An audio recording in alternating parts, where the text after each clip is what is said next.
अस्सलामुअलैकुम वरहमतुल्लाहि वबरकातुहू। मोहतरम नाज़रीन, आज 5 नवंबर 2022 बरोज़ सनीचर को पड़ोसी मुल्क पाकिस्तान से इंतहाई अफसोसनाक ख़बर आ रही है, जिसे हम आपसे भी शेयर कर रहे हैं। जी हाँ नाज़रीन किराम, आपको बतला दें कि आलम इस्लाम के मारूफ मशहूर आलिम दीन मुनाज़िर इस्लाम शेखुल हदीस हज़रत अल्लामा व मौलाना डॉक्टर मंजूर मैंगल साहब दामत बरकातुहुम की गाड़ी का 2 दिनों कबल एक हादसे में एक्सीडेंट हो गया था, जो कि बहुत ही अफसोसनाक खबर है।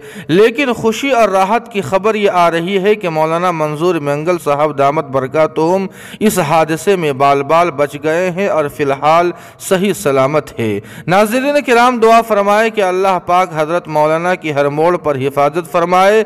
अल्लाह पाक हमारे अकाबिरीन को अपने हिफ्ज़ व अमान में रखे और इन अकाबिरीन का साया हमारे सरों पर तादिर कायम फरमाए। आमीन सुम्मा आमीन या रब्बल आलमीन। जी हाँ नाज़रीन किराम, आपसे गुजारिश है कि अकाबिरीन उम्मत की सेहत व तंदुरुस्ती और दराज़ी उम्र के लिए एक प्यारा सा दुआया जुमला ज़रूर कमेंट करें, वीडियो को लाइक और शेयर कर दे और कासमी जीके को सब्सक्राइब करना न भूलें। वस्सलामु अलैकुम वरहमतुल्लाह।